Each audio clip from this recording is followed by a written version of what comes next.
வானொலியில் நீங்கள் கேட்டு மகிழ்ந்த தென்கட்சி கோ. சுவாமிநாதன் அவர்களின் இன்று ஒரு தகவல் கதை தொகுப்பினை கேட்கலாம். ஒரு ஊரில் ஒரு மன்னர் இருந்தார்.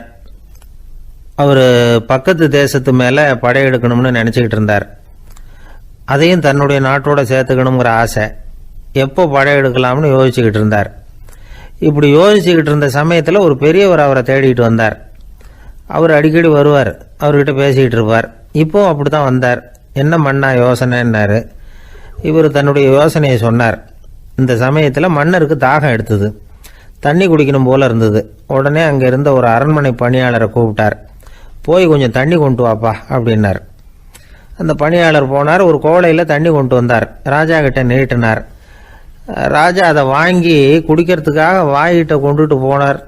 அந்த நேரம் பார்த்து மன்னா கொஞ்சம் பொறுங்கன்னார் இந்த பெரியவர். ஆவலோடு குடிக்க போன மன்னர் அப்படியே நிறுத்திக்கிட்டு பெரியவரை பார்த்தார். இப்போ அந்த பெரியவர் சொன்னார், மன்னா, இப்போ உங்களை விட வலிமை உள்ள ஒரு சக்தி உங்களுக்கு தண்ணி கொடுக்க மறுத்துடுதுன்னு வைங்க, உங்களை குடிக்க விடாமல் தடுத்துடுது அப்படின்னா, இப்போ இந்த ஒரு கோவள தண்ணீரை என்ன விலை கொடுத்து வாங்குவீங்க அப்படின்னு கேட்டார். இப்போ எனக்கு இருக்கிற தாகத்துக்கு என்னுடைய அரசாங்கத்தில் பாதியையாவது கொடுத்து இந்த தண்ணியை வாங்கிறதுக்கு தயங்க மாட்டேன்னார் அவர்.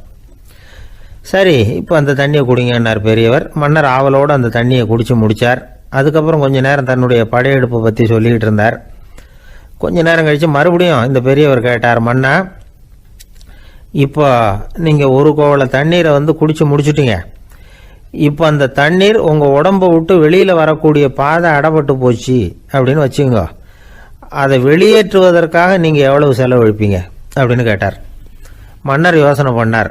அப்படி ஒரு நிலைமை ஏற்பட்டு போச்சுன்னா என்னுடைய அரசாங்கம் பூராவையும் அதுக்கு ஈடாக தர்றதுக்கு கூட தயங்க மாட்டேன்னார். இப்போ அந்த பெரியவர் சொன்னார், எந்த அரசாங்கத்தின் மதிப்பு ஒரு கோவள தண்ணீர் அளவுக்கு கூட இல்லையோ அந்த அரசாங்கத்தை அடையணுங்கிற பேராசையில் மனிதர்கள் தங்களுடைய சகோதரர்கள் கூடவே சண்டை போட்டுக்கிறாங்களே, அதில் ஏதாவது அர்த்தம் இருக்குதா அப்படின்னாராம். மன்னருக்கு இப்போ தான் அர்த்தம் புரிஞ்சுதான். மனசில் தெளிவு உண்டாச்சு. தன் மனசுக்குள்ளே உண்டான வெறியை விரட்டி அடிச்சு விட்டார். அதுக்கப்புறம் நிம்மதியாக ஆட்சி புரிஞ்சார். இப்படி ஒரு கதை. உயிருக்கு என்ன விலை கொஞ்சம் யோசனை பண்ணி பாருங்கள். ஆனால் அது இப்போ எவ்வளோ மலிவாக போயிட்டுது, அதையும் யோசனை பண்ணி பாருங்களேன். ஆசை பேராசையாக மாறுது, அப்புறம் அது வெறியாக ஆகுது, அதுக்கப்புறம் பைத்தியம் பிடிக்குது. இந்த காலத்து மனிதர்களுக்கு 2 விதமான பைத்தியம் பிடிச்சிருக்கிறதாக ஒரு பெரியவர் சொல்கிறார். ஒன்று பணம், இன்னொன்று அதிகாரம். இதெல்லாம் எவ்வளவு காலத்துக்கு நீடிக்கும்? ஒரு சர்வாதிகார நாட்டில் 3 பேர் ஜெயிலில் இருட்டு அறையில் பேசிக்கிட்டு இருக்கிறாங்க. நீ எப்படி இந்த ஜெயிலுக்கு வந்த அப்படின்னு ஒருத்தர் கேட்டாராம். இந்த நாட்டு ராஜாவை ஆதரித்து நான் பிரச்சாரம் பண்ணினேன், அதனால் கூட்டத்தில் தகராறு வந்துட்டுது, கலவரமாக போச்சு, அதுக்கு நான் தான் காரணம்னு அரெஸ்ட் பண்ணி இங்கே கொண்டாந்து போட்டாங்க அப்படின்னாராம் அவர். சரி, நீ எப்படி இங்கே வந்த அப்படின்னு இன்னொருத்தரை பார்த்து கேட்டிருக்கார். நான் இந்த நாட்டு ராஜாவை எதிர்த்து பிரச்சாரம் பண்ணேன், அதனால் கலவரம், அரெஸ்ட் பண்ணி கொண்டாந்து போட்டாங்கன்னார். சரிப்பா, நீ எப்படி அங்கே வந்த அப்படின்னு 3வது ஆளை பார்த்து இவங்க கேட்டாங்களாம். இதுக்கு அந்த ஆள் மெதுவாக வெளிச்சத்துக்கு நான் தான் இந்த நாட்டு ராஜா அப்படின்னாராம். ஊரில் ஒரு சிற்பி இருந்தார். சிற்பின்னா அவர் ரொம்ப திறமையுள்ளவர். அதாவது எங்கேயாவது ஒரு கல் கிடந்தால் போதும், அதை அப்படியே எடுத்துகிட்டு வருவார். கொஞ்ச நாள் கழித்து அவர் இடத்துக்கு போய் பார்த்தா அழகாக ஒரு சிற்பம் உட்காந்துருக்கும். இந்த கல்லாக கிடந்தது சிற்பமாக மாறி இருக்கும். அந்த அளவுக்கு பண்ணிவிடுவார். அப்பேற்பட்ட சிற்பி. எப்படிங்க அவ்வளவு மோசமான ஒரு கல்லில் இருந்து இவ்வளவு அழகாக ஒரு சிற்பத்தை உங்களால் வடிக்க முடிஞ்சுது அப்படின்னு கேட்டால், அது ஒன்றும் பெரிய விஷயம் இல்லைங்க. இந்த சிற்பம் ஏற்கனவே அந்த கல்லுக்குள்ளே இருந்தது, இதை சுற்றி இருக்கிற வேண்டாத பகுதிகளெல்லாம் உளியால் கொத்தி எடுத்துவிட்டேன், அவ்வளவுதான் என் வேலை. உடனே உள்ளே இருந்தது வெளியில் வந்துட்டுது அப்படிம்பார். அந்த அளவுக்கு திறமைசாலி. ஒரு சின்ன பாறை இல்லைன்னா கருங்கல்ல பார்த்துட்டாருன்னா போகிறோம், விடமாட்டார். அந்த கல்லோட அமைப்பை கவனித்து பார்த்துட்டு இதுக்குள்ளே ஒரு வீரன் ஒளிஞ்சிருக்காம்பார். அவர் கண்ணுக்கு தெரியும். இந்த கல்லுக்குள்ளே ஒரு துறவி உட்காந்துருக்காரும்பார். நமக்கெல்லாம் வெறும் கல்லாக தான் தெரியும். இந்த கல்லுக்குள்ளே ஒரு நடன மங்கை நடனம் ஆடிக்கிட்டு இருக்கா அப்படிம்பார். உடனே அந்த கல்லை கொண்டுகிட்டு வருவார். அவர் சொன்னது மாதிரியே உள்ளே இருக்கிற அவங்களையெல்லாம் வெளியில் கொண்டுகிட்டு வந்துடுவார். அதாவது வேண்டாத பகுதிகளெல்லாம் கொத்தி எடுத்துருவார் அவர் மொழியில் சொல்லப்போனால். இந்த சிற்பிக்கு ரொம்ப நாளாக மனசுக்குள்ள ஒரு ஆசை. அதாவது உண்மை, தூய்மை, இதுக்கு உதாரணமாக இருக்கக்கூடிய புத்தர் சிலையை வடிக்கணும் அப்படிங்கிறது அவரோட ஆசை. ஆனால் அந்த ஆசை நிறைவேறாமலே இருந்துக்கிட்டு வந்தது. அதுக்கு என்ன காரணம்னா, அதுக்கு தகுந்த மாதிரி ஒரு கல் கிடைக்கல. கல் கிடைச்சா அதை செஞ்சுருவார். ரொம்ப காலமாக அங்கே இங்கே தேடி அலைஞ்சார். இந்த புத்தர் சிலை வடிக்கிறதுக்கு பொருத்தமாக ஒரு கல் கிடைக்குமா அப்படின்னு சொல்லி கண்ணில் படுற கல்லையெல்லாம் உத்து உத்து பார்ப்பார். உள்ளே புத்தர் இருக்காரான்னு கவனிப்பார். இருக்கிற மாதிரி எதுவும் தெரியல அவர் கண்ணுக்கு. சரி, இதுக்கு என்ன செய்யலாம்னு யோசனை பண்ணார். நேராக ஒரு புத்த மடாலயத்துக்கு போனார். அங்கே இருக்கிற ஒரு புத்த துறவியை சந்தித்தார். அவர்கிட்ட விசாரித்தார், சுவாமி, புத்தரின் தூய்மை ஒளிஞ்சிருக்கிற அந்த கல் எங்கே கிடைக்கும் அப்படின்னார். அந்த கல் இருக்கிற இடம் எதுன்னு இன்னமும் உங்களுக்கு தெரியலையா அப்படின்னு கேட்டார் துறவி. இல்லைங்க, அதுக்காக தான் அலைஞ்சிக்கிட்டு இருக்கிறேன் அப்படின்னார் இவர். சரி, கவலைப்படாதீங்க, ஏன் கூட வாங்க காட்டுறேன் அப்படின்னு அழைச்சிட்டு போனார். எங்கே போனார்னா, அந்த மடாலயத்தின் பின்பக்கம் போனாங்க. 2 பேரும் போனாங்க. அங்கே போய் பார்த்தா அங்கே ஒரு கிணறு இருந்தது. என்ன அது, நாம் கேட்டது கல், இவர் அழைச்சிட்டு வந்து காட்டுறது கிணறு அப்படின்னு இவருக்கு சந்தேகம். ஒரு மாதிரியாக பார்த்தார். அவர் சொன்னார், துறவி, எட்டி பாருங்க உள்ள அப்படின்னாரு. கிணறுக்குள்ளே என்ன இருக்கும்னு இவருக்கு தெரியாதா, இருந்தாலும் அவர் சொல்கிறாரு அப்படின்னு சொல்லி எட்டி பார்த்தார். பார்த்தா அதில் தண்ணி இருந்தது. அந்த தண்ணியில் தன்னோட உருவம் தெரிஞ்சுது. இப்போ அந்த புத்த ஞானி சொன்னார், துறவியாரே, புத்தரை நாம் தான் ஒழிச்சு வச்சிருக்கிறோம், நமக்குள்ளே தான் அவர் மறைஞ்சிருக்கிறார். அவரை அடையாளம் தெரியாதபடி மூடி இருக்கிறது எது தெரியுமா? நம்மக்கிட்ட இருக்கிற கோபம், போலித்தனம், பதட்டம், ஆசை, இதெல்லாம் தான். அறிவு அப்படிங்கிற ஒளியால் அதையெல்லாம் செதுக்கி எடுத்துட்டோம்னா அந்த அழகான புத்தர் வெளியில் வந்துடுவார் அப்படின்னு சொன்னார் துறவி. அதனால் நமக்குள்ளே இருக்கிற நம்மளை நமக்கே அடையாளம் தெரியல அப்படிங்கிறது தான் உண்மை. அந்த உண்மையான மனிதன் உள்ளே இருக்கிறான். இவர் கல்லை பார்த்துட்டு உள்ளே யார் இருக்காங்கிறது அவருக்கு தெரிஞ்சுது சிற்பிக்கு. ஆனால் உண்மையான புத்தர் எங்கே இருக்காருங்கிறத அவரால் அடையாளம் கண்டுபிடிக்க முடியல. அப்படி தான் பல பேர் இன்றைக்கி இருந்துக்கிட்டு இருக்கிறோம். ஒரு அப்பா தன்னுடைய பிள்ளைக்கு புத்தி சொன்னார், அதோ பார்ப்பா, மனசு தான் கல், அறிவு தான் ஒளி.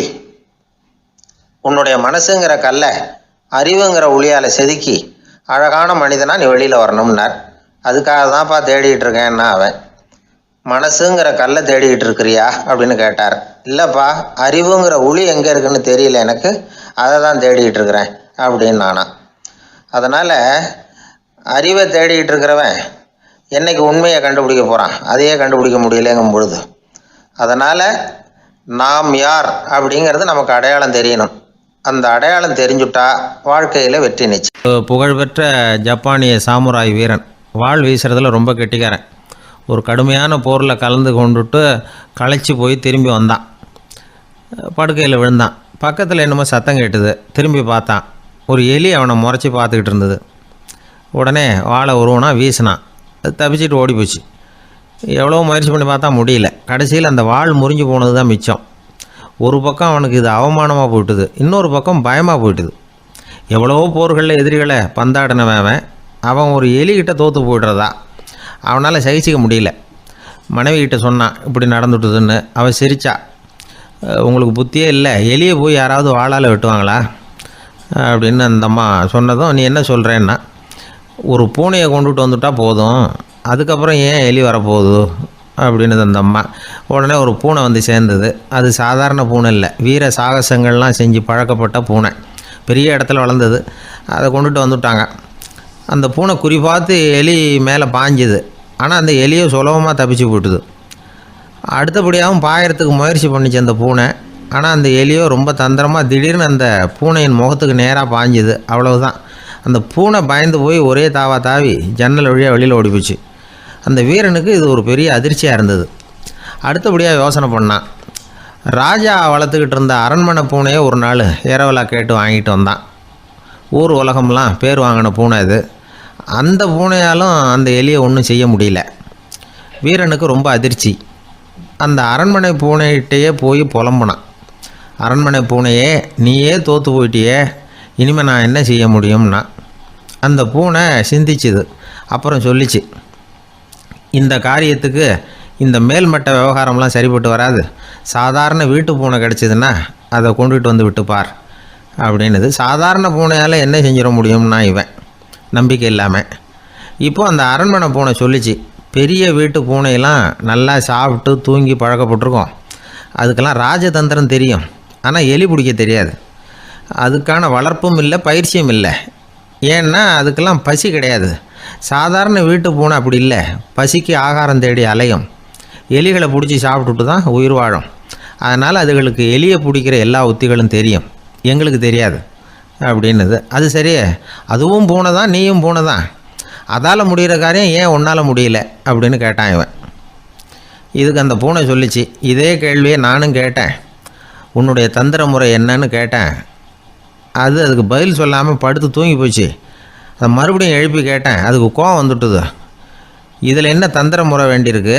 நான் ஒரு பூனை, அவ்வளவுதான். பூனைன்னா பூனை, பூனை எலியை பிடிக்கும், நான் எலியை பிடிக்கிறேன், அவ்வளவுதான்னுது அப்படின்னு சொல்லி விவரமாக சொல்லிச்சு அந்த அரண்மனை பூனை. உடனே ஒரு சாதாரண பூனையை கொண்டுட்டு வந்துட்டாங்க. கொண்டாந்து விட்டால் அது பார்க்குறதுக்கு ரொம்ப சாதாரணமாக தெரிஞ்சுது. இந்த வீரனுக்கு நம்பிக்கை வரல. இருந்தாலும் அதை கொண்டுட்டு வந்து வீட்டுக்குள்ளே விட்டான். ஒரே நிமிஷம் அந்த எலியை கவிட்டு வெளியில் ஓடிப்போச்சு. மேலிடத்து பூனைகள்லாம் இதை வேடிக்கை பார்த்துக்கிட்டு வெளியில் நின்றுக்கிட்டு இருக்குது. எல்லோரும் மெதுவாக அந்த பூனையை நெருங்கி, உங்கள்கிட்ட அப்படி என்ன தனிப்பட்ட திறமை, அதோட ரகசியம் என்னன்னு கேட்டாங்க. அந்த சாதாரண பூனை ரொம்ப சாதாரணமாக சொல்லிச்சான், அதெல்லாம் எனக்கு தெரியாது, நான் பூனை, அவ்வளவுதான், நீங்களும் பூனையாக இருங்கோ அப்படின்னு சொல்லிவிட்டு அந்த பூனை தன்னுடைய வாயில் கவிய எலியோடு அங்கேருந்து நடந்து போச்சு. இந்த கதையிலேருந்து நாம் புரிஞ்சிக்க வேண்டிய தத்துவம் என்னென்னா, நீயாக இரு. இதுதான் அந்த தத்துவம். நம்ம ஒவ்வொருத்தருக்கு உள்ளேயும் ஒரு தனித்தன்மை இருக்குது. இதை அவங்கவுங்க புரிஞ்சுக்கிட்டு உண்மை இயல்பு புரிஞ்சுக்கணும். நம்முடைய இயல்பு என்னங்கிறது நமக்கு தெரியணும். அதை கண்டுபிடிக்கிறது தான் உண்மையான கலை. ஒரு பெரிய மனுஷன் வாயை அகலமாக திறந்து வச்சுட்டு தூங்கிட்டு இருந்தான். உடனே ஒரு எலி உள்ளே பூந்துட்டு தான். வீட்டு வேலையாள் டாக்டருக்கு ஃபோன் பண்ணான், எங்கள் முதலாளி வாய்க்குள்ளே ஒரு எலி பூந்துட்டுது டாக்டர் அப்படின்னா. நான் உடனே புறப்பட்டு வரேன், அதுக்கு முன்னாடி நீ ஒரு ரொட்டி துண்டை எடுத்து ஒரு வாய்க்கு முன்னாடி காட்டு, உள்ளே போன எலி வெளியில் வந்துடும்னார் டாக்டர். சரின்னு சொல்லிவிட்டான். கொஞ்ச நேரத்தில் டாக்டர் அங்கே போய் சேர்ந்தார். அப்போ வேலைக்காரன் ஒரு பெரிய மீனை அவர் வாய்க்கு நேராக இப்படியும் இப்படியும் ஆட்டிக்கிட்டு இருந்தான். நான் ரொட்டி துண்டை தானே காட்ட சொன்னேன்னார் டாக்டர். அவன் சொன்னான், எலியை வெளியில் கொண்டுட்டு வர்றதுக்கு ரொட்டி துண்டை காட்ட சொன்னீங்க டாக்டர், அதுக்கப்புறம் அந்த எலியை துரத்திக்கிட்டு ஒரு பூனை உள்ளே போயிருக்கு, அதுக்காக தான் இந்த மீனை காட்டிகிட்டு இருக்கேன் நானா. இது எதுக்குன்னா, இப்படி வேடிக்கையாக சொல்கிறது, பூனை பூனையாக இருக்க வேண்டும், எலி எலியாக இருக்க வேண்டும், மனுஷன் மனுஷனாக இருக்க வேண்டும் அப்படிங்கிறத புரிஞ்சுக்கிறது. நாம இருக்கிற வரை வெற்றி நிச்சயம். ஒரு ஊரில் ஒரு ஆள் இருந்தான். கற்பனையிலேயே காலத்தை கடத்திக்கிட்டு இருந்தான். ஒரு நாள் ஒரு மரத்தடியில் உட்காந்துருந்தான். அவனுக்கு பசிக்கிற மாதிரி தெரிஞ்சுது. உடனே கற்பனையிலேயே சாப்பிட ஆரம்பிச்சிட்டான். அதாவது எதிரில் இலை போட்டு சாப்பாடு போடப்பட்டிருக்கிறதாகவும் அதை இவன் சாப்பிட்றதாகவும் நினச்சிக்கிட்டு கையை மட்டும் வாய்க்கும் தரைக்குமா அப்படியும் இப்படியும் கொண்டுகிட்டு போய் பாவனை பண்ணிகிட்டே இருக்கிறான். தூரத்தில் இருந்து பார்க்குறவங்களுக்கு இவன் ஏதோ பலமான விருந்து சாப்பிட்டுக்கிட்டு இருக்கிறான் அப்படின்னு தான் தோணும். அது மாதிரியே பண்ணிகிட்டு இருந்தான். அந்த வழியாக ஒரு சன்னியாசி வந்துக்கிட்டு இருந்தார். இவனை பார்த்தார். என்ன இவன் இப்படி பண்ணிகிட்டு இருக்கிறானே அப்படின்னு நினச்சாரு. கொஞ்ச நேரம் அவனையே உத்து பார்த்துக்கிட்டு இருந்தார். இவரை பார்த்ததும் அவன் இன்னமும் சுவாரஸ்யமாக சாப்பிட ஆரம்பிச்சிட்டான். அப்பப்பா, என்ன இது, இந்த குழம்பு இவ்வளவு காரமாக இருக்குது, என்னுடைய நாக்கே எரிஞ்சு போடும் போல இருக்கு அப்படின்னு சொல்லிக்கிட்டு பக்கத்தில் ஒரு குவளையை எடுத்து தண்ணி குடிக்கிறது மாதிரி பாவனை பண்ணுறான். அப்பாடா, இப்போ கொஞ்சம் பரவாயில்ல அப்படின்னு சொல்லிக்கிட்டு குவளையை கீழே வைக்கிறது மாதிரி ஒரு பாவனை பண்ணுறான். சன்னியாசி பார்த்தார். என்னப்பா, சாப்பாட்டில் காரம் அதிகமோ அப்படின்னார். ஆமாம் சுவாமி, ஞாபகம் மறதியில் கொஞ்சம் மிளகாய் அதிகமாக சேர்த்துக்கிட்டேன் அப்படின்னா. சரி சாப்பிடு அப்படின்னு சொல்லிவிட்டார். அவன் சாப்பிட்டு முடிக்கிற வரைக்கும் பொறுமையாக உட்காந்துருந்தார். அவன் அப்பாடா அப்படின்னு சொல்லிவிட்டு மறுபடியும் தண்ணியை எடுத்து குடித்தான். எல்லாம் கற்பனையிலேயே. அதுக்கப்புறம் சன்னியாசி பேச ஆரம்பித்தார். இதை பாருப்பா, உன்னுடைய கற்பனையை நான் மெச்சுறேன். இருந்தாலும் உன் சாப்பாட்டில் ஒரு இனிப்பையும் வச்சுருக்கலாமே, ஏன் மிளகாயை அளவுக்கு அதிகமாக போட்டுவிட்டு அவஸ்தைப்படுறேன் அப்படின்னார். அவன் யோசிக்க ஆரம்பித்தான். அதுக்கப்புறம் இவர் சொன்னார், இதை பாருப்பா, இனிமேல் உன்னுடைய கற்பனையும் உயர்ந்ததாக இருக்கட்டும் அப்படின்னு உபதேசம் பண்ணிவிட்டு போனார். எப்பவும் உயர்வை பற்றியே சிந்திக்கணும். உயர்வு கிடைக்கலன்னா கூட அப்படி சிந்திக்கிறத நிறுத்தப்படாது அப்படிங்கிறார் திருவள்ளுவர். உள்ளுவது எல்லாம் உயர் உள்ளல், மற்ற அது தள்ளினும் தள்ளாமை நேர்த்து. ஊக்கம் இல்லாமல் உலகத்தில் வாழ்ந்து பிரயோஜனம் இல்லை. அதனால் உயர்வாகவே சிந்திக்கணும். அது நம்மளை ஊக்கப்படுத்தும். இது பெரியோர் வாக்கு. இந்த உலகத்தில் கற்பனையிலேயே வாழ்கிற சில கஞ்சர்களும் உண்டு. அதாவது 2 கஞ்சர்கள் 2 பேரும் பக்கத்து பக்கத்து ஊரில் இருந்தாங்க. பொங்கல் சமயம் ஒரு கஞ்சன் தன்னுடைய மகனை கூப்பிட்டான். இதை பாருப்பா, பக்கத்து ஊரில் என்னுடைய நண்பன் ஒருத்தன் இருக்கிறான், அவனுக்கு பொங்கல் பரிசு ஏதாவது கொடுக்கணும், நான் ஒரு 4 ஆட்டுக்குட்டியை தரேன், நீ கொண்டுகிட்டு போய் கொடுத்துட்டு வந்து விட்றியா அப்படின்னு கேட்டான். சரி, நான் புள்ள ஒரு பைய கையில் எடுத்துக்கோன்னா அவன் எடுத்துக்கிட்டான். இந்த ஆட்டுக்குட்டி பிடிச்சிக்கோ அப்படின்னு சொல்லி ஒவ்வொன்றா போடுறேன் பார் அப்படின்னு சொல்லிட்டு 1 2 3 4 அப்படின்னு எண்ணிக்கிட்டே வெறும் சைகையாலேயே ஆட்டுக்குட்டியை பிடிச்சி போடுறது மாதிரி பாவனை பண்ணிகிட்டு இருக்கிறான். அவன் பிள்ளையும் அதை ரொம்ப அக்கறையாக வாங்கிக்கிறது மாதிரி வாங்கிக்கிட்டு அந்த பையை தூக்கிக்கிட்டு அடுத்த ஊருக்கு போகிறான். இவன் அங்கே போய் சேர்ந்த நேரத்தில் அந்த கஞ்சன் ஊரில் இல்லை, எங்கேயோ வெளியில் போயிருக்கிறான். அவனோட புள்ள மட்டும்தான் வீட்டில் இருந்தான். இவன் அவன்கிட்ட, இதை பாரு, எங்கள் அப்பா உங்கள் அப்பாவுக்கு ஆட்டுக்குட்டி கொடுத்து அனுப்பியிருக்கிறாரு, பிடிச்சிக்கோ அப்படின்னு சொல்லி பாவனையிலேயே ஒவ்வொன்றா எடுத்து அவங்ககிட்ட கொடுத்துட்டான். அவனும் வாங்கிட்டான் வாங்கிறது மாதிரி. அப்புறம் சொன்னான், சரிப்பா, நானும் பதிலுக்கு ஏதாவது ஒன்றுகிட்ட கொடுக்கணும் இல்லையா, அதனால் அந்த பையை பிடி, ஒரு 10 எலுமிச்சம்பழம் தரேன், பதிலுக்கு அதை நீ எடுத்துகிட்டு போ அப்படின்னு சொல்லி கையாலேயே ஒவ்வொன்றா எடுத்து போடுறது மாதிரி பாவனை பண்ணிவிட்டான். அவனும் ரொம்ப நன்றி அப்படின்னு சொல்லிவிட்டு அதை வாங்கிட்டு போயிட்டான். கொஞ்ச நேரம் கழித்து வெளியில் போயிருந்த அப்பங்காரன் திரும்பி வந்தான். உள்ள சொன்னான், அப்பா, உன்னோட நண்பர் அவருடைய மகன் மூலமாக உனக்கு 6 ஆட்டுக்குட்டி கொடுத்து அனுப்பியிருந்தார், நானும் பதிலுக்கு ஒரு 10 எலுமிச்சம்பழம் கொடுத்து அனுப்பியிருக்கிறேன் அப்படின்னா. எப்படிடா கொடுத்தேன்னு கேட்டார் அப்பா. இப்படி தான் கொடுத்தேன்னு சொல்லி சைகையிலேயே காட்டினான். இதை பார்த்ததும் அப்பங்காரனுக்கு பயங்கரமாக கோபம் வந்துட்டுது. பலார்னு அரைஞ்சுட்டான் பையனு. ஏன்ப்பா அரைஞ்ச? 10 எலுமிச்சம்பழம் கொடுத்துட்டேனே அப்படிங்கிறதுக்காகவா அப்படின்னு கேட்டான். அது கூட பரவாயில்ல, நீ காட்டுற சைகையை பார்த்தா ஆரஞ்சு பழம் சைஸுக்கு இருக்குதே, அவ்வளவு பெருசாக ஏன் கொடுத்த? அதுதான் எனக்கு கோபம் அப்படி. ஒரு நண்பர் வந்தார். ரொம்பவும் இறுக்கமாக உடை அணிஞ்சிருந்தார். அதாவது ஆடைக்குள்ளே அவர் மாட்டிக்கிட்டு இருந்தது மாதிரி தெரிஞ்சது. ஏன் துணி குறைச்சலாக எடுத்துட்டிங்களா அப்படின்னு கேட்டோம். இல்லைங்க, எனக்கு எப்போவுமே இறுக்கமாக உடை அணிகிறது தான் பிடிக்கும் அப்படின்னார். ஒருத்தர் எப்படி உடை அணிகிறார் அப்படிங்கிறத வச்சு அந்த ஆள் எப்படிப்பட்டவர் அப்படிங்கிறத கண்டுபிடிச்சிடலாம். உடை அணிகிற விதம் ஒருத்தருடைய மனநிலையை வெளிப்படுத்துதான். இப்போ இறுக்கமான உடை அணிகிறவங்க பொதுவாக மன நிம்மதி இல்லாதவங்களாக இருப்பாங்களாம், கோபக்காரங்களாக இருப்பாங்களாம். ரொம்ப தொலைதொலைப்பாக ஆடை அணிகிறவங்க இருக்கிறாங்கல்ல, அவங்கெல்லாம் அமைதியான ஆளாக இருப்பாங்களாம், சாந்தமாக இருப்பாங்களாம். இவங்கெல்லாம் போராடுறதுக்கு சரியாக வரமாட்டாங்களாம். இப்படி ஒரு கணிப்பு இருக்குது. அதனால தான் போர் வீரர்களுக்கெல்லாம் இறுக்கமான உடையை தான் கொடுக்கறது வழக்கம். ஆனால் சன்னியாசிகளை பாருங்கள், அவங்களுக்கெல்லாம் ரொம்ப தொலை உடைகள் தான். அவங்கெல்லாம் டைட் பேண்ட் போட்டுக்கிட்டு நிற்க மாட்டாங்க சன்னியாசிகள்லாம். அதே மாதிரி சன்னியாசிகள்லாம் காவி உடைய தேர்ந்தெடுக்கிறதுக்கும் காரணம் உண்டு. பல ஆண்டுகள் சோதனை செஞ்சு பார்த்துட்டு தான் சன்னியாசத்துக்கு காவி தான் சரி அப்படின்னு முடிவு பண்ணியிருக்கிறாங்க. இப்போ பௌதீக விஞ்ஞானப்படியும் அதுதான் சரி. அதாவது சூரிய ஒளியில் 7 வண்ணங்கள் உண்டு. ஒரு பொருள் மேலே அது விழும்பொழுது அந்த பொருள் நமக்கு சிவப்பாக தெரிஞ்சதுன்னா அந்த பொருள் சிவப்பை தவிர மற்ற எல்லா நிற கதிர்களையும் உள்வாங்கிக்கிட்டு சிவப்பு நிறத்தை மட்டும் வெளியில் விடுது, அதாவது விலக்கி விடுது. அதனால தான் அந்த பொருள் சிவப்பாக தெரியுது. உடல் ஆரோக்கியத்துக்கு ஓரளவு சிவப்பு தேவைப்படுது. அதனால தான் காவி உடை அணிஞ்சால் சூரிய ஒளி ஓரளவு சிவப்பை விலக்கிவிடும். அதாவது சிவப்பின் பலனும் கிடைக்கும், இந்த சிவப்பின் கெடுதலும் இல்லை அப்படின்னு யோசனை பண்ணாங்க. காவி உதய வேளையின் நிறம். கீழ் வானத்தில் கதிர் உதிக்கிற வேளையில் முதல் ஒளி தோன்றுகிற நேரத்தில் காவி நிறம் தான் கசியும். தியானம் செய்கிறப்போ முதல்ல காணக்கூடிய ஒளி காவி நிறம்தான். தியானத்தின் உச்ச நிலையின் நிறம் நீலம். தியானம் காவி நிறத்தில் ஆரம்பமாகி நீல நிறத்தில் நிறைவடைகிறது அப்படிங்கிறார் ஓஷோ. நீலம் தியான சிகரம், காவி தியான ஆரம்ப குறியீடு, ஒரு சன்னியாசியின் ஆரம்ப தரிசனம் அப்படிங்கிறார் அவர். ஒருத்தர் நாள் பூரா காவி உடைய அணிஞ்சிருந்தா அந்த நிறம் அவருக்கு தியானத்தை பற்றிய நினைவை ஊட்டிக்கிட்டே இருக்கும். இப்படியே ஆடைக்கும் தியானத்துக்கும் இடையில் ஒரு தொடர் ஏற்படுது. ஒரு துறவியின் உள்ளார்ந்த பண்பாக அது மாறுது. கடை வீதியில் ஒரு பொருள் வாங்க போகிறோம், அது மறந்துடக்கூடாதுங்கிறதுக்காக ஞாபகம் முடிச்சு போட்டுக்கிறோம். அந்த முடிச்சுக்கும் பொருளுக்கும் தொடர்பு இல்லை. ஆனால் கடை வீதிக்கு போன உடனே அந்த முடிச்சு அந்த பொருளை ஞாபகப்படுத்துது. அதாவது அந்த முடிச்சு ஒரு தொடர்பு அம்சமாக அமையுது. அது மாதிரி தான் காவி உடையும். ஒரு துறவி நடக்கும் பொழுது, சாப்பிடும் பொழுது, குளிக்கும் பொழுது அவருடைய காவி உடை அவருக்கு ஞாபகப்படுத்திக்கிட்டே இருக்கும். அது ஒரு நிலைப்படுத்தப்பட்ட நினைவாக ஞாபக முடிச்சாக மாறிடுது. காவி ஆடை இல்லைன்னா ஒருத்தரால் துறவியாக முடியாதுன்னு அர்த்தம் இல்லை. அதே நேரத்தில் காவி ஆடையால் ஒன்றும் பிரயோஜனம் இல்லை, அதில் ஒன்றும் அர்த்தம் இல்லை அப்படின்னு சொல்லிட முடியாது.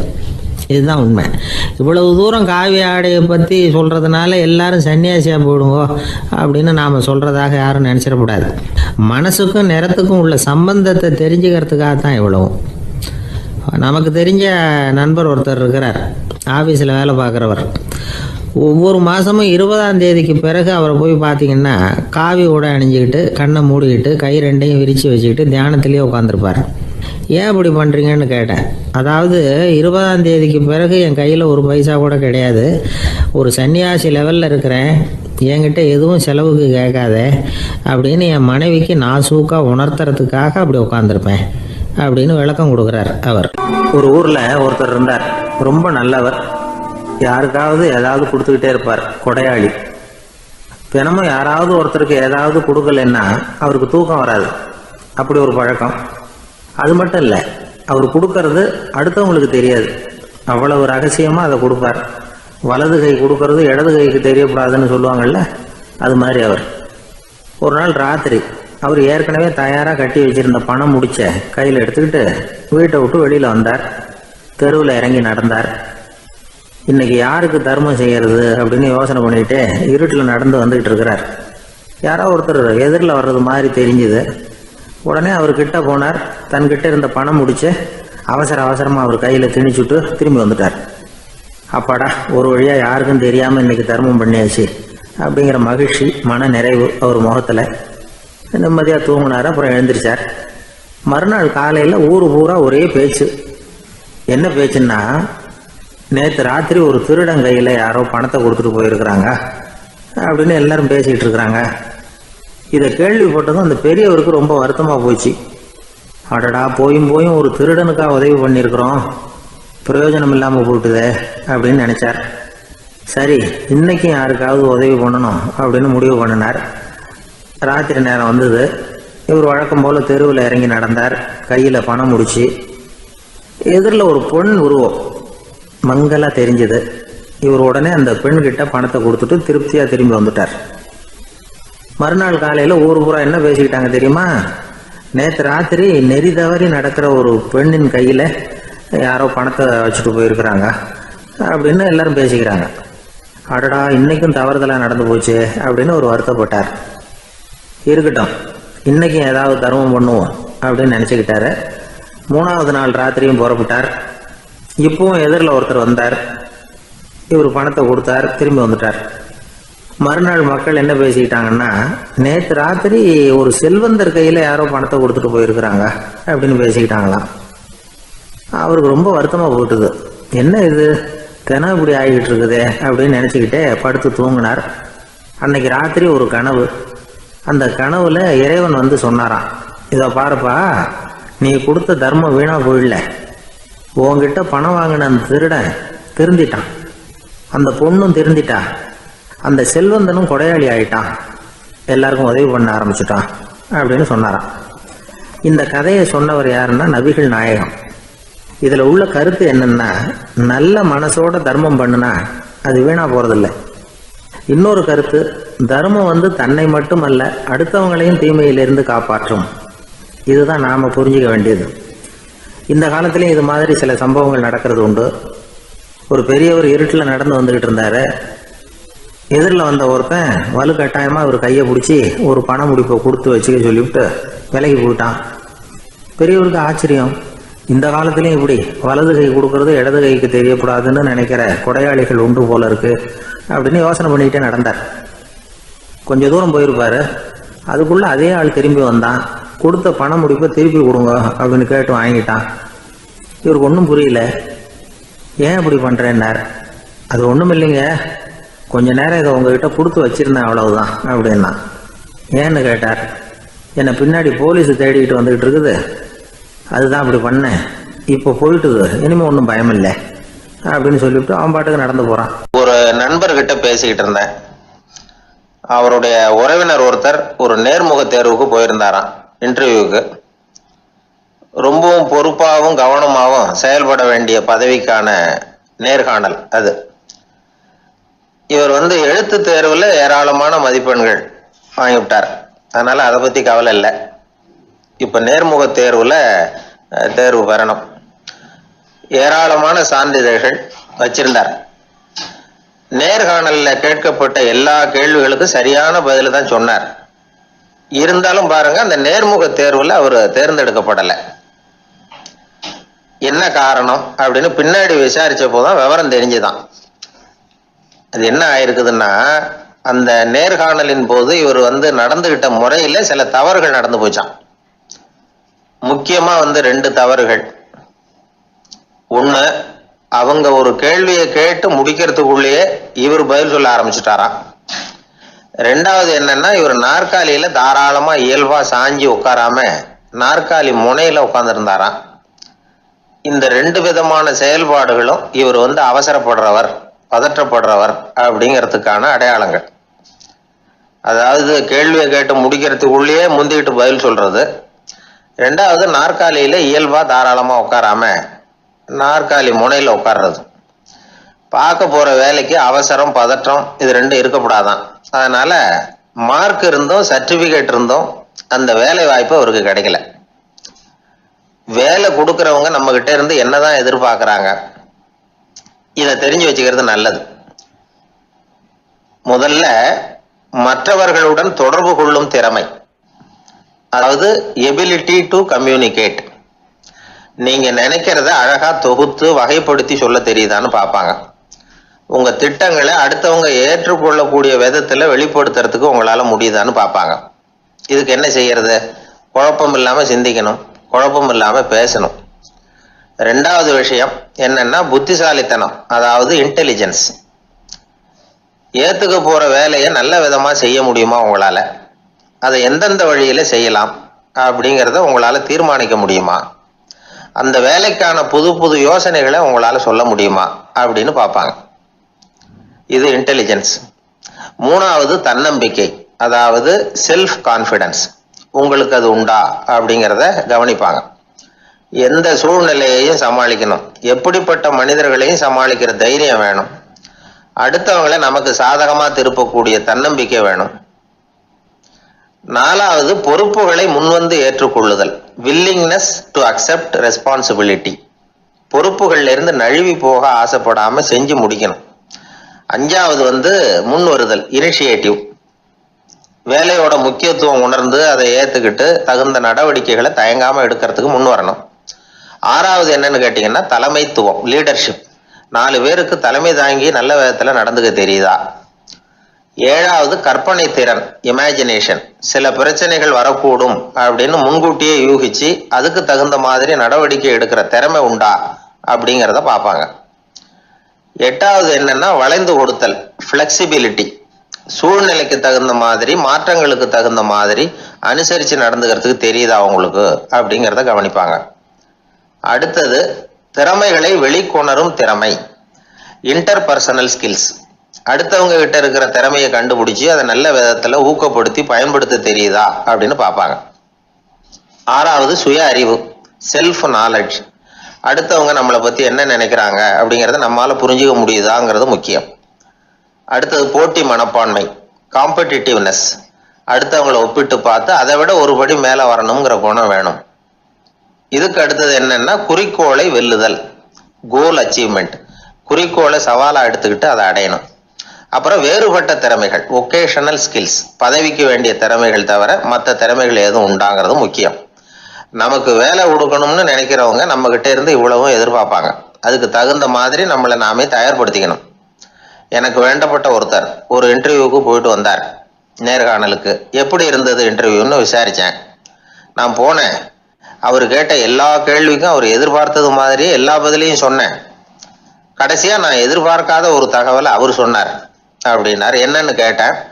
அவரும் என்ன மாதிரியே இன்டர்வியூக்கு வந்தவர் தானா, சும்மா என்ன கேள்வி கேட்டுக்கிட்டு உட்காந்துருந்தாராம் அப்படின்னார்.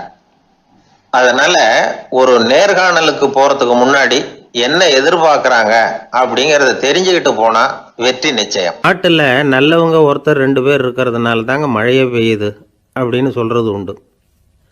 நல்லார் ஒருவர் உளரேல் அவர் பொருட்டு எல்லாருக்கும் பெய்யும் மழை. சில சமயம் ரொம்ப பேர் திடீர்னு நல்லவங்களாகிடுவாங்க போல இருக்குது. அதனால தான் விடாமல் பேய் மழையாக கொட்டி தீர்த்துடுது. எல்லாரும் நல்லவங்களாகிட்டால் உலகமே தாங்காது போல இருக்க. அப்பப்போ ஒருத்தர் 2 பேர் நல்லவங்களாகணும். அப்போ தான் சீராக மழை பெய்யும். மாதத்துக்கு 3 பேர் நல்லவங்களானா மாதம் மும்மாரி பொழியும். இதெல்லாம் வேடிக்கை பேச்சு. இப்போ இதெல்லாம் ஒரு பக்கம் இருக்கட்டும். இப்போ விஷயத்துக்கு வருவோம். ஒரு கும்பலில் நல்லவன் யார் அப்படிங்கிறத எப்படி கண்டுபிடிக்கிறது? இதுக்கு ஒரு வேடிக்கை கதை உண்டு. என்னுடைய நண்பர் ஒருத்தருக்கு அவங்க பாட்டியம்மா சொன்ன கதையாக அது. அது என்ன கதைன்னா, ஒரு ஊரில் ஒரு சமயம் பலமான மழை பெய்ய ஆரம்பிச்சுட்டு தான். இடி மின்னல் ரொம்ப கடுமையாக இருந்திருக்குது.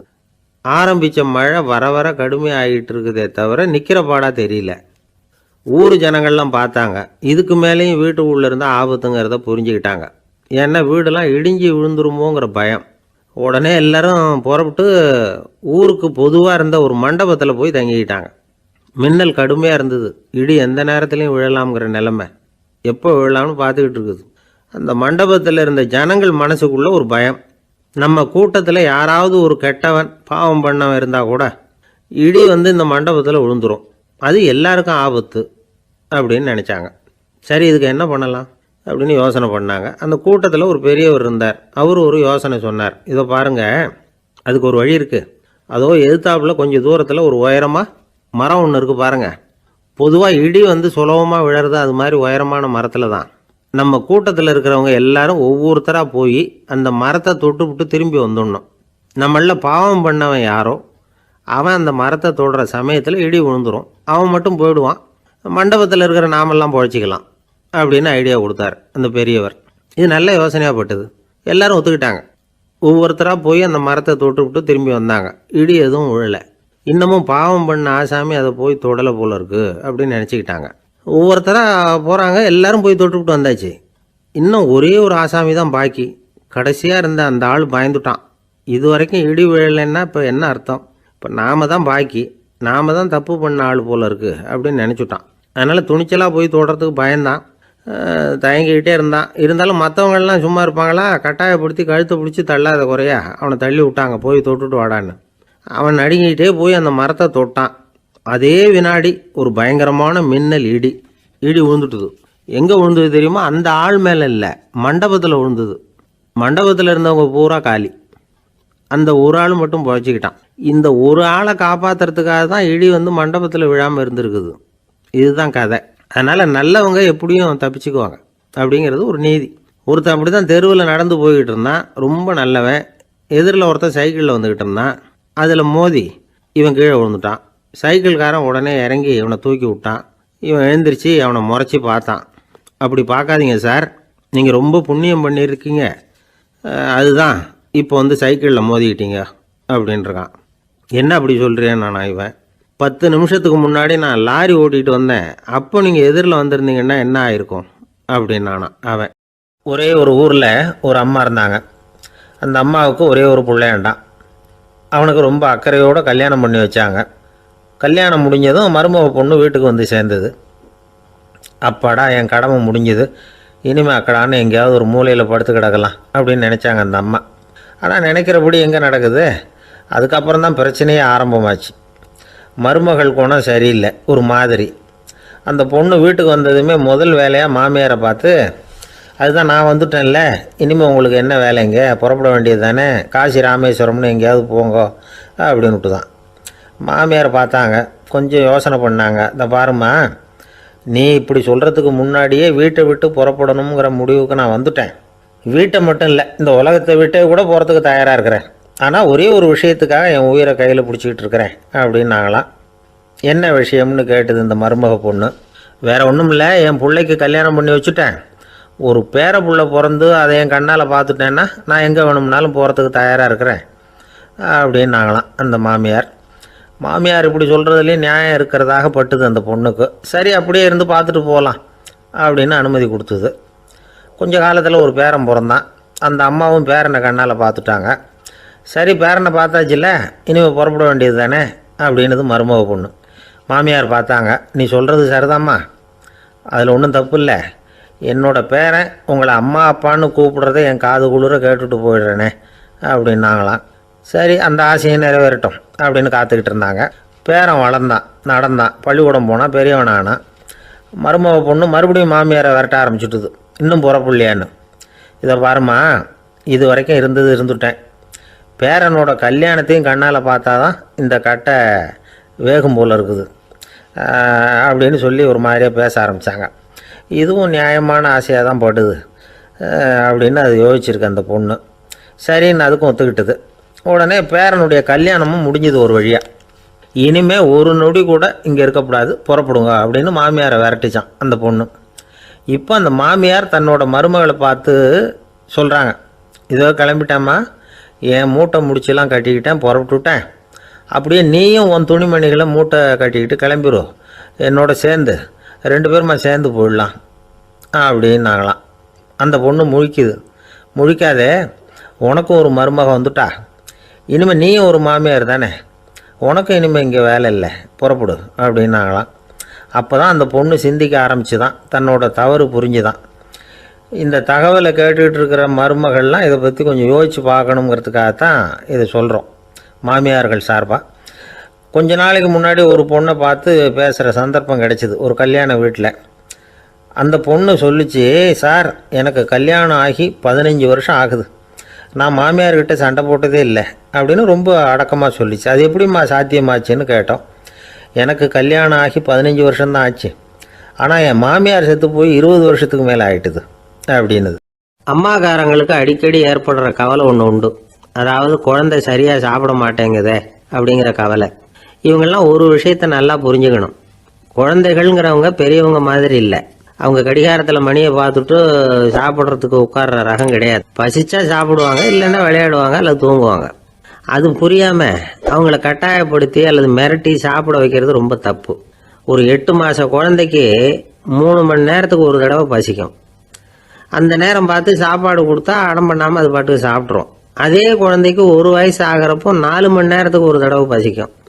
இந்த வயசில் இயற்கையாகவே பசி குறைஞ்சிருக்கும். அது புரியாமல் என் குழந்தை முன்னாடி மாதிரி இப்போ சரியாக சாப்பிட மாட்டேங்கிறான் அப்படின்னு சில பேர் டாக்டர்கிட்ட போய் சொல்லிக்கிட்டு இருப்பாங்க. இன்னொரு விஷயம், ஒரு குழந்தைக்கு வயசு அதிகமாகிற வேகத்துக்கு உடம்பு எடையும் அதிகமாகிக்கிட்டே போகாது.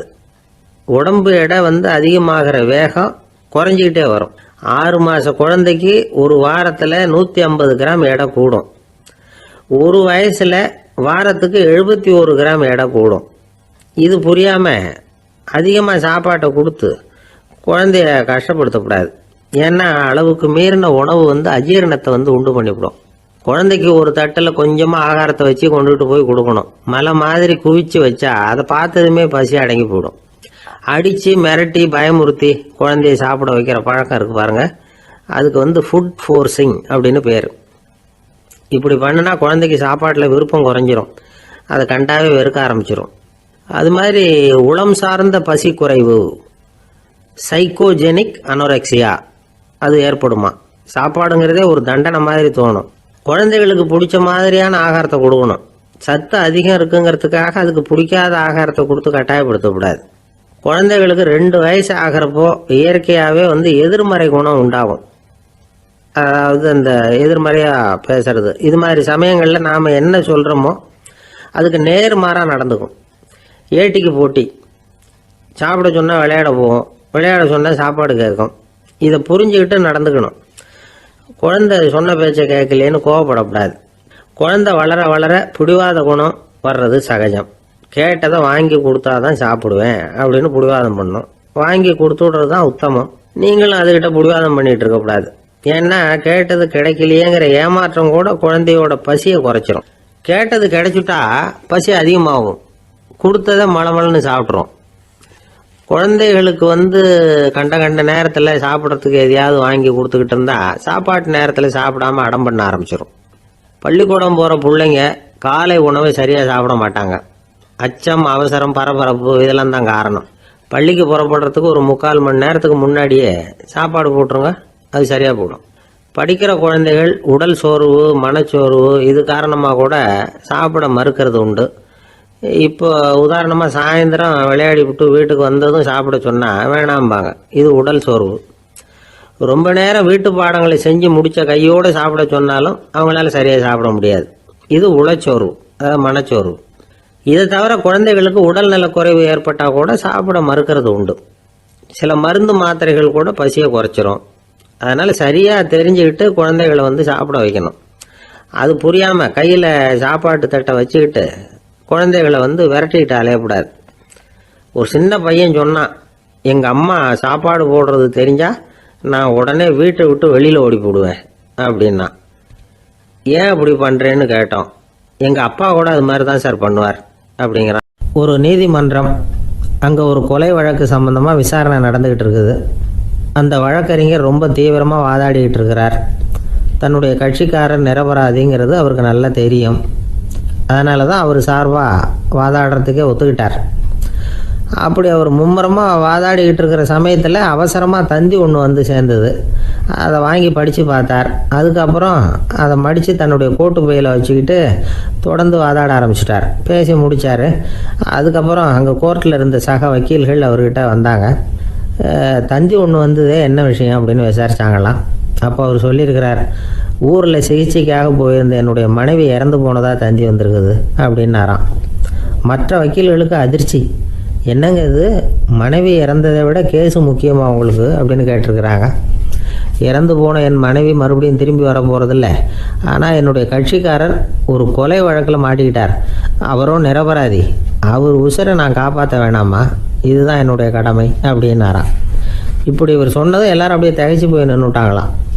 சரி, கடமைக்கு முக்கியத்துவம் கொடுத்த அந்த வழக்கறிஞர் யார் தெரியுமா? அவர் தான் இரும்பு மனிதர் சர்தார் வல்லபாய் பட்டேல். குஜராத் மாநிலத்தில் 1875 அக்டோபர் 31 அன்றைக்கு ஜாவேரி பாய் அப்படிங்கிறவருக்கு 4வது பிள்ளையாக அவர் பிறந்தாராம். இந்த ஜாவேரி பாய் யார் தெரியுமா? ஜான்சி ராணி லட்சுமி பாய் போர் படையில் ஒரு வீரராக பணிபுரிஞ்சவர். இளம் வயசில் வல்லபாய் பட்டேல் ரொம்ப சிரமப்பட்டு படிச்சிருக்கார். விடாமுயற்சி வெற்றியை கொடுத்தது. கல்லூரியிலையும் காலடி வச்சார். அதுக்கப்புறம் வக்கீல் பட்டத்தையும் வாங்கினார். பிரிட்டிஷ் ஆட்சி நடந்துக்கிட்டு இருந்த சமயம் குஜராத்தை சேர்ந்த பர்டோலி தாலுக்காவில் விவசாயிகள் மேலே அரசாங்கம் திடீர்னு நில வரியை வசதி விட்டு தான். ஏழை விவசாயிகள் ரொம்ப கஷ்டப்பட்டுருக்காங்க. அரசாங்கம் வரி செலுத்தாத விவசாயிகளின் நிலங்களையெல்லாம் ஜப்தி செஞ்சுதான். அரசாங்கத்தை எதிர்க்கிறவங்களையெல்லாம் கைது பண்ணி சிறையில் அடைச்சுட்டாங்களாம். சில பேர் வீடு வாசல் ஆடு மாட்டையெல்லாம் விற்று கூட வரி கட்ட வேண்டிய நிலைமைக்கு ஆளாயிட்டாங்க. வழக்கறிஞர் வல்லபாய் பட்டேல் நில வரியை உடனே ரத்து பண்ணணும் அப்படின்னு பம்பாய் கவர்னருக்கு ஒரு கடிதம் எழுதினார். எந்த பலனும் இல்லை. உடனே எல்லா விவசாயிகளையும் அணி திரட்டினார். அதுக்கு தானே தலைமை தாங்கினார். சத்தியாகிரகம் நடத்தினார். அந்த பகுதியில் எந்த வேலையும் நடக்கலை. வேறு வழி இல்லை. ஆட்சியாளர்கள் உடனே வரியை ரத்து பண்ணாங்க. சிறையில் இருந்தவங்களெல்லாம் வெளில விட்டாங்க. 1928 ஆகஸ்ட் 6 சர்க்காருக்கும் விவசாயிகளுக்கும் இடையில் ஒரு உடன்பாடு ஏற்பட்டது. அதுக்கப்புறம் தான் நிலைமை சரியாக போச்சான். வல்லபாய் பட்டேலின் பொது சேவையை பாராட்டின பொதுமக்கள் அவருக்கு சர்தார் அப்படிங்கிற பட்டத்தை கொடுத்தாங்களாம். சர்தார்னா தலைவர் அல்லது தளபதின்னு அர்த்தம். இரும்பு மனிதர்னு இவருக்கு பேர். இருந்தாலும் நகைச்சுவை உணர்வும் இவருக்கு நிறைய உண்டு. ஒரு தடவை ஒரு பத்திரிகை நிருபர் வந்திருக்கார். சர்தார் பட்டேல்கிட்ட அவருக்கு பிடிச்ச பண்பாடு கலாச்சாரம் எது அப்படின்னு கேட்கணும்னு ஆசை. அதனால் அவரை பார்த்து கேட்டாராம், ஏங்க உங்களுக்கு பிடிச்ச கல்ச்சர் எது அப்படின்னு கேட்டிருக்கார். இதுக்கு சர்தார் பட்டேல் சொன்ன பதில் என்ன தெரியுமா? எனக்கு பிடிச்ச கல்ச்சர் அக்ரிகல்ச்சர் அப்படின்னாராம். ஒரு நண்பர் ஆனந்தமாக சிகரெட் பிடிச்சிக்கிட்டு இருந்தார். இந்த பழக்கத்தை விட்டுவிடுங்களேன் அப்படின்னு சொல்லி பார்த்தோம். விட்டுடலாம்னு தான் பார்க்குறேன், ஆனால் முடியலையேன்னார். மனசு வச்சா எல்லாம் முடியும் அப்படின்னோம். அவர் கொஞ்ச நேரம் யோசனை பண்ணார். அப்புறம் சொன்னார், சரி சார், இதுதான் நான் பிடிக்கிற கடைசி சிகரெட் அப்படின்னு சொல்லி ரொம்ப அழுத்தமாக புகையை உள்ளுக்கு இழுத்தார். அதுக்கப்புறம் அந்த துண்டு சிகரெட்டை வீசி எறிஞ்சுட்டார். ஒருத்தர் இது மாதிரி தீர்மானம் பண்ணி தன்னுடைய கடைசி சிகரெட்டை தூக்கி எறிஞ்சுட்டார்னா அது ஒரு பெரிய விஷயம்தான். அதுக்கு பிறகு அவர் உடம்புல படிப்படியாக என்னென்ன மாற்றங்கள் நடக்கும் அப்படிங்கிறத பற்றி ஒரு விவர பட்டியலே வெளியிட்டிருக்கிறாங்க. அது என்ன விவரம் தெரியுமா? ஒருத்தர் புகைப்பிடிக்கிற பழக்கத்தை நிறுத்துறாருன்னு வச்சுங்க. அப்படி அவர் நிறுத்தின 20 நிமிடங்களுக்குள்ள உயர் ரத்த அழுத்தம், உடல் வெப்பம், நாடி துடிப்பு இதெல்லாம் சரியான நிலைமைக்கு வந்துடுதான்.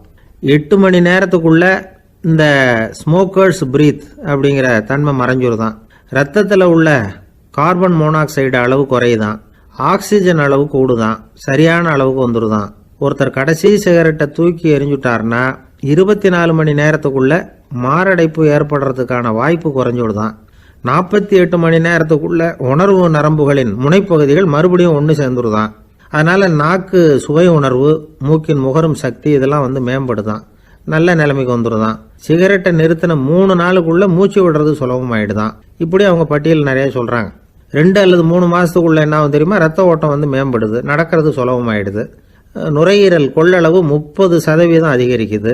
1லிருந்து 9 மாசத்துக்குள்ள சுவாச குறைபாடுகள் நீங்குது. நுரையீரலில் இருக்கக்கூடிய இந்த அசுத்தம் வடிகட்டும் திசுக்கள் சரியா வேலை செய்ய ஆரம்பிச்சிருது. 1 வருஷத்துக்குள்ள இந்த இதய அழுத்த நோய்க்கான வாய்ப்பு பாதியாக குறைஞ்சிருது. இந்த சிகரெட்டை நிறுத்தின 5 வருஷத்துக்குள்ள ஒரு நாளைக்கு 1 பாக்கெட் சிகரெட் பிடிக்கிறவர்களில் நுரையீரல் புற்றுநோயினால் சாகிறவர்கள் எண்ணிக்கை பாதியாக குறைஞ்சிருது. புற்றுநோய் செல்கள் சீரமைக்கப்படுது. ஆக ஒருத்தர் புகைக்கிறத விட்டுணும்னு தீர்மானம் பண்ணி தன் கையில் இருக்கிற சிகரெட்டை இதுதான் கடைசின்னு சொல்லி தூக்கி எறிஞ்சுட்டா அதுக்கப்புறம் படிப்படியாக இவ்வளவு நன்மைகளும் மாற்றங்களும் ஏற்படுறதாக இந்த அமெரிக்கன் கேன்சர் சொசைட்டி தெரிவிச்சிருக்குது.